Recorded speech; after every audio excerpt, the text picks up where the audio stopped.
Donald Trump's insane and confusing decision for a U.S. blockade of ships through the Strait of Hormuz has begun.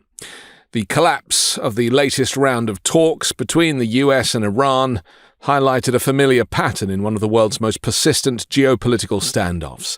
Moments of apparent opportunity quickly unravel under the weight of mistrust, domestic politics, and conflicting strategic goals. The negotiations ultimately stalled in Islamabad, leaving both sides entrenched and the broader region facing continued uncertainty. We have been at it now for 21 hours, and we've had a number of substantive discussions with the Iranians. That's the good news. The bad news is that we have not reached an agreement, and I think that's bad news for Iran much more than it's bad news for the United States of America. So we go back to the United States having not come to an agreement. We've made very clear what our red lines are, what things we're willing to accommodate them on, and what things we're not willing to accommodate them on. And we've made that as clear as we possibly could, and they have chosen not to accept our terms. A central figure in the most recent diplomatic effort was U.S. Vice President J.D. Vance, who found himself at the forefront of a high-stakes negotiation that lasted roughly 21 hours. According to his public remarks, discussions were substantive and involved continuous coordination with top U.S. officials, including Donald Trump himself and key members of the national security and economic teams. However, the talks ended without agreement after Iran declined to accept the U.S. proposal, which emphasized a commitment from Tehran to abandon any pursuit of nuclear weapons. We just could not get to a situation where the Iranians were willing to accept our terms. I think that we were quite flexible. We were quite accommodating. The president told us, you need to come here in good faith and make your best effort to get a deal. We did that. And unfortunately, we weren't able to make any headway. From the American perspective, this requirement has long been the cornerstone of any potential deal, despite no actual evidence that the Iranians were indeed enriching uranium for this purpose. U.S. officials repeatedly stressed that preventing Iran from obtaining nuclear capabilities is a non-negotiable objective. Vance underscored this position, noting that the U.S. sought clear assurances not only that Iran would avoid building a nuclear weapon, but also that it would not pursue the technological means to do so quickly. Despite framing this as a straightforward and reasonable expectation, the gap between the two sides remained wide. What complicates the current diplomatic environment is the apparent shift in U.S. internal dynamics. Initially, Donald Trump appeared open to engaging with Iran's 10-point plan that they presented, even describing it as a potentially workable foundation for negotiations. Clearly, he hadn't read it, because this early receptiveness suggested a willingness to explore compromise or at least entertain Iran's proposals as a starting point. However, reports indicated that once the plan was more closely examined, the administration rejected it, effectively shutting down momentum that had briefly emerged. Iran's proposal included sweeping demands that went far beyond nuclear issues. These reportedly involved a complete end to hostilities, guarantees against future attacks by the United States or its allies, and the lifting of extensive economic sanctions. Iran also sought financial compensation for damage sustained during the conflict and the withdrawal of U.S. military forces from the region. Such conditions, from the American standpoint, after Donald Trump actually read the list, were likely seen as excessive or unrealistic, particularly given the broader geopolitical context. The collapse of the talks must also be understood against the backdrop of ongoing military tensions.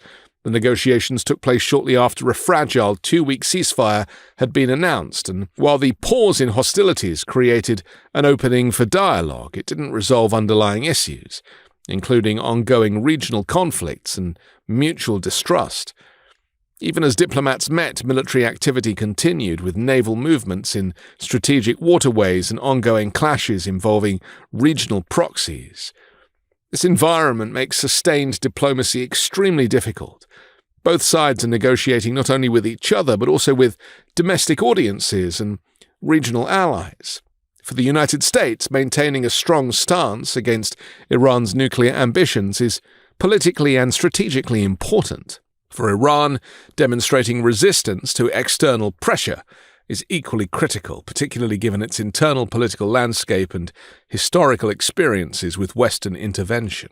Another layer of complexity is the absence of sustained diplomatic channels between the two countries, while past negotiations, such as those leading to the 2015 nuclear agreement that Donald Trump tore up because Barack Obama was responsible for it, involved extensive and prolonged engagement. The current talks appear more fragmented and time-constrained. The presence of less experienced negotiators on both sides, combined with heightened tensions, may have further limited the chances of reaching a breakthrough. Additionally, the broader geopolitical environment has shifted significantly since earlier periods of diplomacy. Regional conflicts, economic pressure, and shifting alliances all influence how both Washington and Tehran approach negotiations. Iran's economic challenges, exacerbated by sanctions and disruptions to oil exports, create incentives for relief, but also pressure its leadership to avoid appearing weak. Similarly, US policymakers must balance diplomatic efforts with concerns about security, regional stability, and domestic political considerations. The failure of these talks also underscores the difficulty of aligning expectations. We were talking to the president consistently. I don't know how many times we talked to him, a half dozen times, a dozen times over the past 21 hours. We obviously also talked to Admiral Cooper, to Pete, to Marco, to the entire national security team. We talked to Scott Bessent a number of times. So look, we were constantly in communication with the team because we were negotiating in good faith. And we leave here with a very simple proposal, a method of understanding that is our final and best offer. We'll see if the Iranians accept it. Thank you. Each side views its demands as essential, leaving little room for compromise without significant concessions. Despite the breakdown, there are indications that lower-level discussions may continue. Technical teams from both sides have reportedly remained engaged, suggesting that some channels of communication remain open. This ongoing interaction could provide a foundation for future negotiations, even if high-level talks have stalled for now. Looking ahead, the prospects for renewed diplomacy remain uncertain. The end of this round of talks does not necessarily preclude future efforts, but it does highlight the obstacles that must be overcome. Any successful negotiation will likely require sustained engagement, clearer alignment of expectations, and potentially a shift in the broader political and strategic context. In the meantime, the stalled talks contribute to an atmosphere of instability. The absence of an agreement leaves key issues unresolved, including nuclear concerns, regional conflicts, and economic pressures. Ultimately, the unfolding situation serves as a powerful reminder that diplomacy is not a one-time event, but an ongoing process. It requires patience, adaptability, and a recognition that progress is often incremental. Without these qualities, even the most promising negotiations can quickly unravel, leaving behind a landscape defined not by resolution, but by renewed uncertainty. I'm Anthony Davis. You can find me on the 5 Minute News YouTube channel and podcast, on Wednesdays co-hosting Uncovered, on Global AF, on Legal AF, and on Sundays on The Weekend Show with MeidasTouch. Love this video? Support independent media and unlock exclusive content, ad-free videos, and custom emojis by becoming a paid member of our YouTube channel today. You can also gift memberships to others. Let's keep growing together.